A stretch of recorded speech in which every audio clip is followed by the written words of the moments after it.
भगवान, बहुत खुशी की बात है। मुझे 5 साल की सजा हुई थी, लेकिन थाना इंचार्ज महोदय साहब मेरे अच्छे कामों से खुश होकर मेरी सजा मात्र केवल 3 साल की हुई। 3 साल सजा भुगतने के बाद आज मैं रिहा हो गई हूँ। लेकिन ये सोच रही हूँ, अगर मैं अपने घर जाऊंगी, गांव के लोग मुझे देखेंगे, यही कहेंगे कि ये एक हत्यारा है, ये अपने बहन के बच्चे को काट डाला। ये मैं बर्दाश्त नहीं कर पाऊंगी। इससे अच्छा तो ये होगा, ये सामने नदी है, उसी नदी में कूदकर मैं अपनी जान दे दूं। जब मैं ही नहीं रहूंगी तो सुनूंगी कैसे? या परमात्मा, तेरा ही सहारा है मालिक। मनीषा, कौन? ऐ मनीषा, आखिर तू क्यों जान देना चाहती है? क्यों मरना चाहती है? ये बता, तू मर जाएगी तो जो तेरे माथे पे कलंक का टीका लगा हुआ है, लोगों के नजरों में तू खूनी है, तूने मासूम का खून किया है ना? जबकि तूने खून नहीं किया है, तो सच्चाई का सामना कैसे करोगी? सच्चाई को कैसे लाओगी सामने? इसलिए तुम्हें जिंदा रहना है और तुम्हें दुश्मन से बदला चुकाना है। आखिर मैं क्या कर सकती हूँ? मनीषा, आगे बढ़। कुछ दूर चलने के बाद तुझे 2 नाल की बंदूक मिलेगी, कारतूस भरे बेल्ट मिलेंगे। उठा ले बंदूक, मिटा डाल उन हस्तियों को जिसने तेरे घर को बर्बाद किया है, उस मासूम का खून किया है।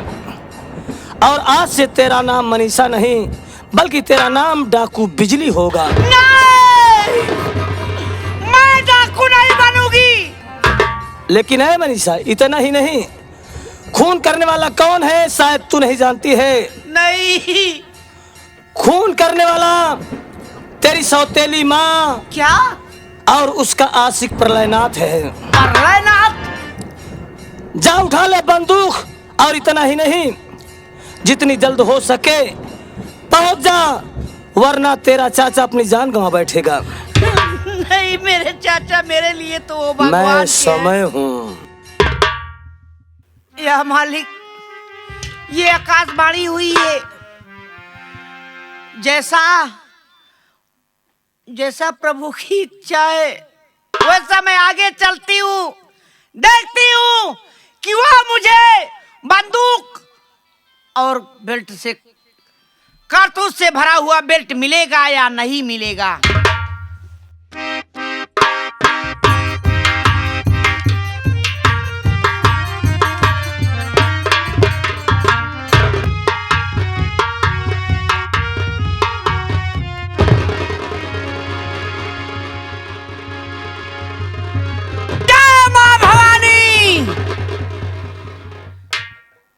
अच्छा किया प्रलयनाथ, तू इनायत बढ़ा दिया और तेरे ही कारनामों ने मुझे डाकू बना दिया। आज से मनीषा मर गई और एक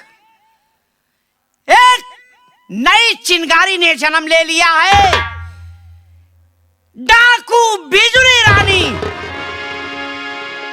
मैं आ रही हूँ प्रलयनाथ, चल रही हूँ माँ भवानी के मंदिर में।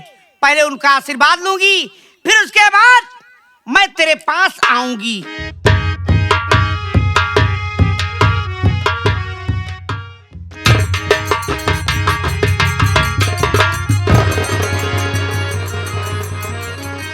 अंजलि, तुम अपने आप को समझती क्या थी? सोचती थी कि प्रलयनाथ के हाथ से बच जाएगी? ऐसा कदापि नहीं हो सकता है। प्रलयनाथ प्रलय की जड़ है, जिसके ऊपर निगाह हटा दिया, सोचो कि प्रलय आ गया। अंजलि, मेरी एक बात मानेगी? कौन सी बात कहना चाहता है? बोल हरामखोर। अगर मेरी बात मान लेगी तो कसम से कहता हूं कि तेरी जिंदगी बख्श दूंगा, वरना परलेनाथ परले फैला देगा। चढ़ली जवानिया में लेला मजा रानी, नहीं त पिछवा बहुत पछतैबू।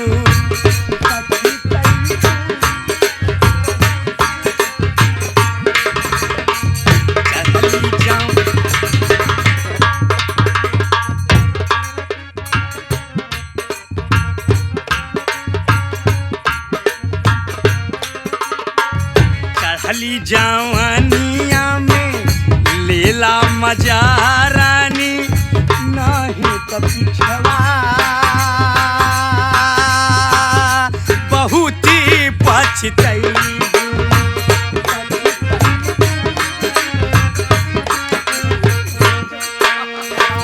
गोरे गोरे गाल तोहरा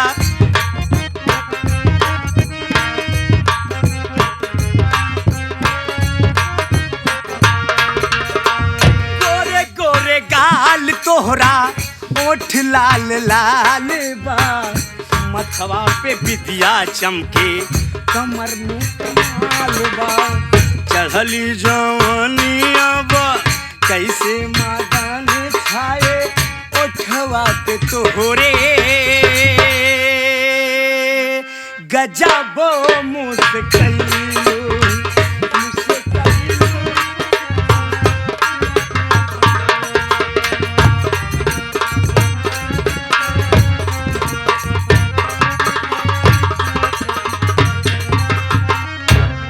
नहीं मानेगी जो परलेनाथ की बात नहीं माना तो सोचो कि किसी की बात नहीं माना। इसकी दोनों आंखें फोड़कर इसी जंगल में से अंधी बना दूंगा, उसके बाद इसकी इज्जत के साथ मैं खिलवाड़ करूंगा। देखता हूं कहां भाग के जाती है ये। अंजलि, मेरी बात नहीं मानेगी? मेरी बात नहीं मानेगी? नहीं मानूंगी आपको। नहीं मानेगी मेरी बात? नहीं मानूंगी।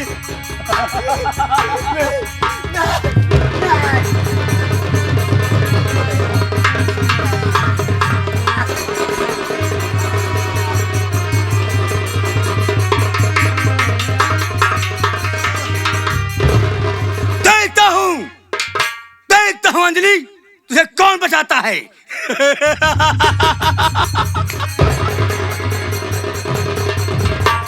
ए भैया रे,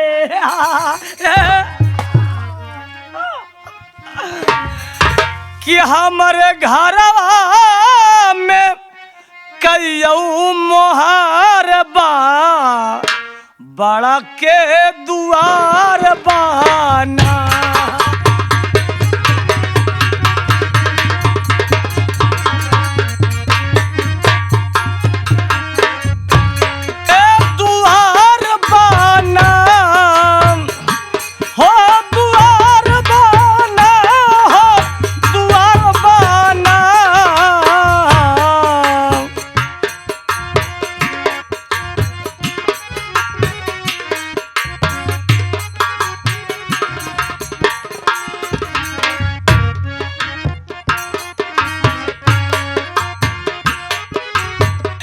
हमरे घरवा में कईयऊ मोहार बा, बड़ा के दुआर बाना।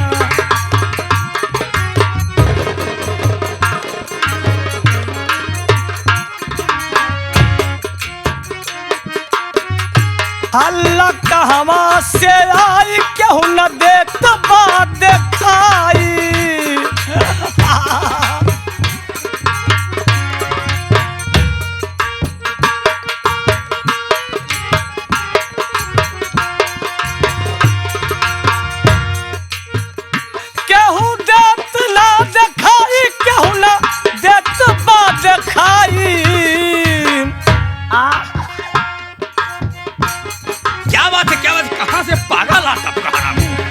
खड़ा केवल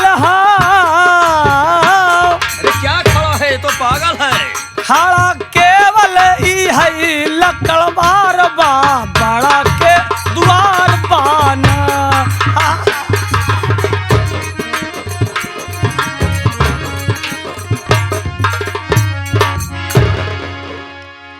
ये तो साला पागल लगता है।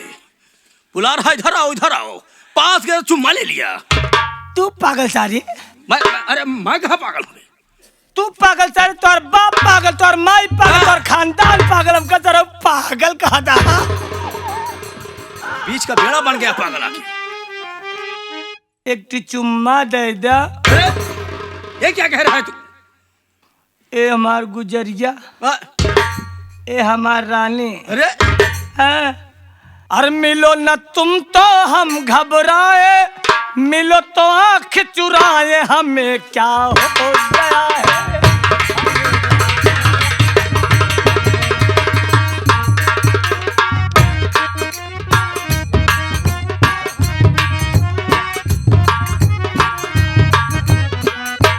ओ सोले चौकिया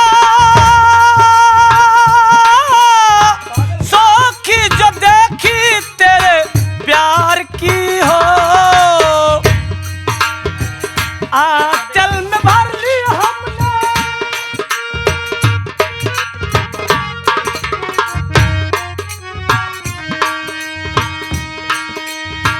आंचल में भर ली हमने सारी बहारें संसार की हो। नई अदा से हम इतराए, पाई खुशी लुटाए, हमें क्या हो गया है, हमें क्या हो गया है, हमें क्या हो गया है। पागल का वही हर्ष करना होगा जो हर्ष अंजलि का हुआ है। मो बचाओ हरामखोर, मैं पुलुलवा, मैं तुम्हें जीवित नहीं छोड़ूंगा। आज भैया कटारी मार कर इस पागल को खत्म कर दूंगा। हरामखोर को मो पुलुलवा रे, बीच का बेड़ा बना हुआ है।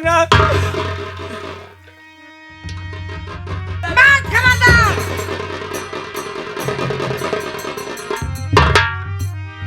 अगर इस पागल परवार करेगा तो तेरी खोपड़ी आसमान में घूमती नजर आएगी। कौन है रे तू? मेरा नाम तू जानना चाहती है कि मैं कौन हूँ?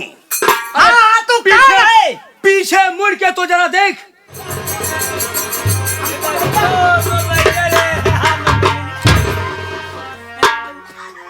ये नीच मुझे चकमा दे गया, लेकिन ये पागल कोई गए नहीं, मेरा अंकुल भाई है।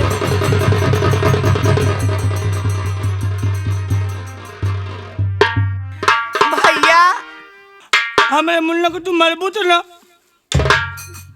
भैया, मैं आपकी बहन मनीषा हूँ भैया। बुकानिया का ले जी। मेरे भाई की दिमाग की संतुलन ठीक नहीं है। मेरा भैया पागल हो गया है, लेकिन ये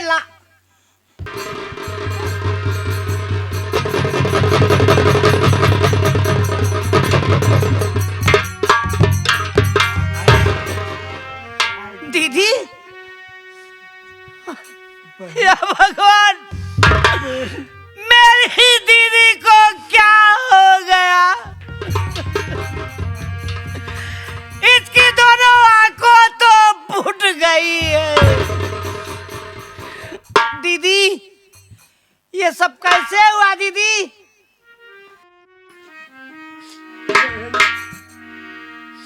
ये पर लेना था ना आपको। मेरी इज्जत लूट लिया। क्या? मेरी इज्जत लूटने के बाद मेरे आंख फोड़ के ना जाने का। ये परलानाथ, ये तूने अच्छा नहीं किया। तू हमारी बहन की असमत को लूट कर अच्छा नहीं किया। अब तेरा सामना डाकू बिजली से होगा। या परमात्मा, आज इस हालत में ये मेरे दीदी को क्या हो गया मालिक। हे माँ, मैं आपके मंदिर में आ रही हूँ माँ।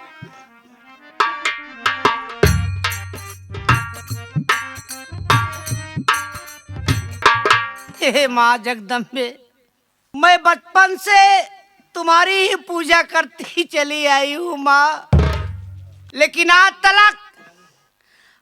तलक आपसे कुछ भी नहीं मांगी हूँ माँ। आज हमारी आप पुकार सुनिए माँ। अगर आज मेरी बहन अंजलि की आंखों में रोशनी नहीं आई, मेरा भाई अंकुल अगर ठीक नहीं हुआ, तो आज आपके चौखट पर अपना सर पटक कर मैं जान दे दूंगी। मेरी पुकार सुनो माँ, मेरी विनती सुनो माँ। अरे मनीषा, अगर मेरी चौखट पर तू सर पटक कर अपना जान देगी तो क्या अपने बहन के बच्चे के बदला चुका सकती है तू? नहीं माँ। अगर तू मेरी चौखट पे आई है तो मेरी बात सुन। कहो माँ। मंदिर के अंदर एक कलश है, उसमें अमृत जल भरा हुआ है। वो जल को उठा ले और अपने बहन के आंखों में लगा दे, तेरे बहन के आंखों की रोशनी ठीक हो जाएगी। धन्य हो माँ। और वही जल अपने भाई अंकुर के सर पे छिड़क दे, उसका पागलपन दूर हो जाएगा। धन्य हो माँ, जेब से आपकी आज्ञा है माँ, मैं वैसा ही काम करूंगी माँ।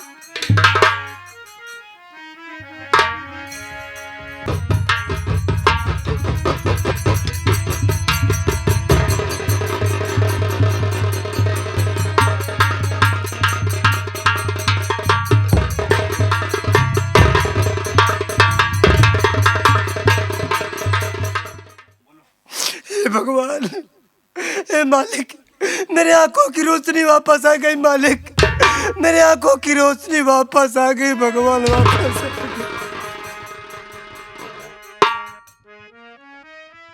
ये तो मेरी बहन, मेरी दीदी है।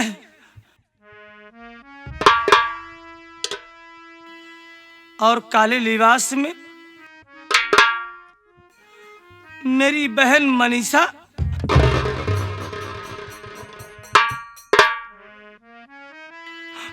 मेरी बहन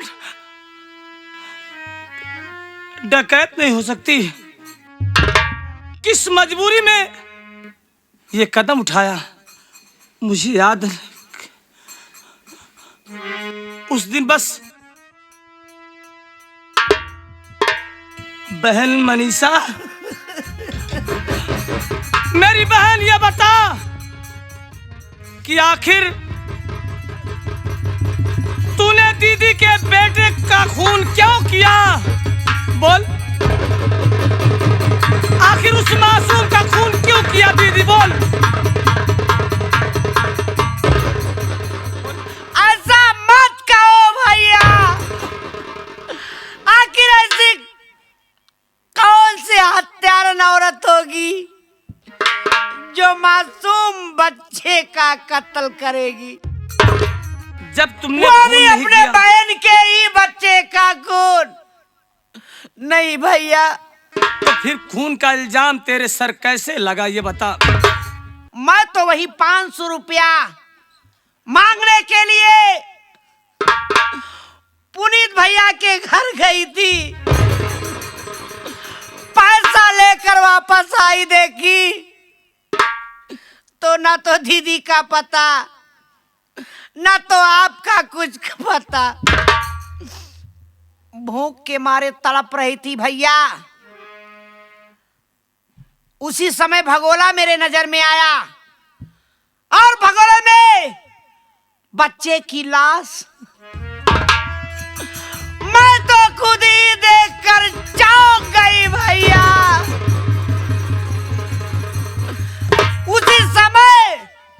उसी समय वो दरोगा साहिबा आई और मेरी एक भी बात नहीं सुनी।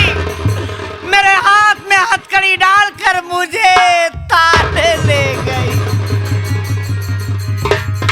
क्या कहा बहन? मैं किसी से कुछ भी नहीं कह पाई भैया। मुन्ने का खून तुमने नहीं किया? नहीं भैया। तेरे आने से पहले खून हो चुका था। जब वहां पे पहुंची तो पतीले में लाश पकती नजर आई। हाँ भैया।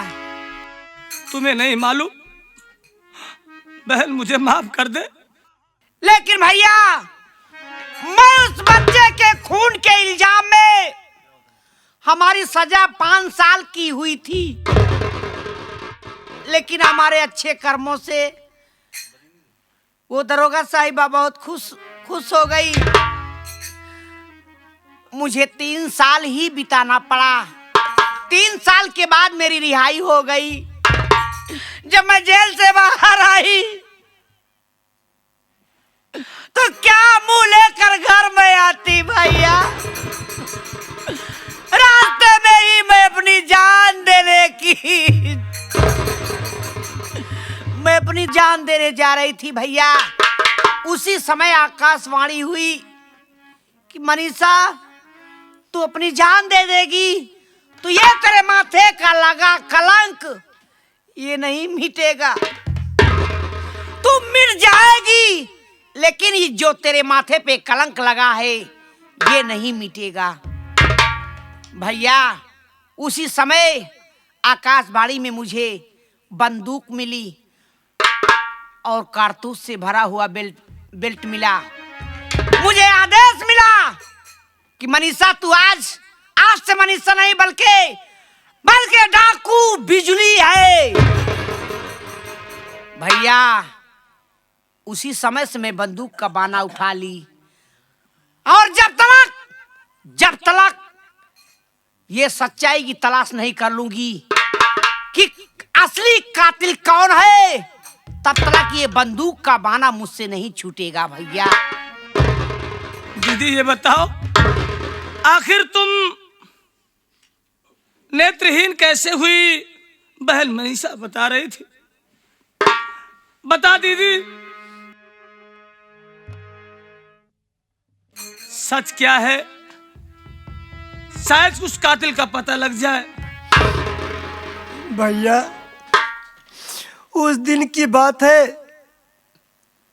जब मनीषा बहन राखी लाने गई थी। घर में राशन भी नहीं था। मैदान रख के मेरा बेटा मुन्ना रो रहा था, मैं लेके सो गई। सोने के बाद वो प्रलय हरामखोर आया और मुझे बेहोश किया। बेहोश करने के बाद मेरे बेटे को काट डाला। नहीं, काटने के बाद मुझे जंगल में लाया और मेरी इज्जत लूटना चाह रहा था। वो हरामखोर मेरे दोनों आंखें फोड़कर मुझे छोड़कर भाग गया यहाँ से भैया। इसके बाद मुझे कुछ नहीं पता। क्या कहा दीदी? वो कमीना प्रलयनाथ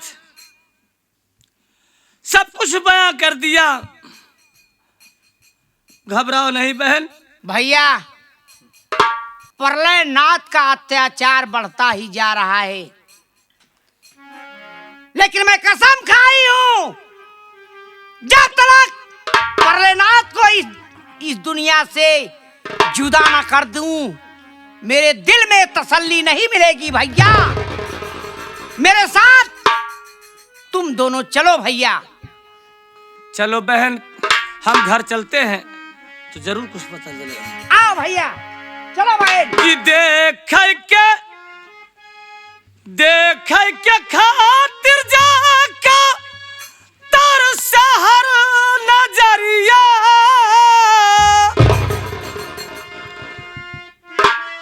कि देख के खातिर जाका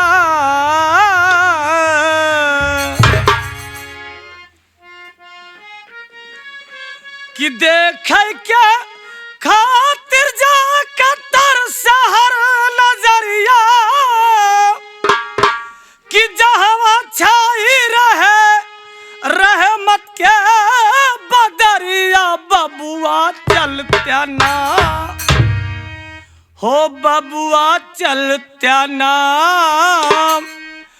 काली कमली वाले के दरबार बबुआ चलत्या ना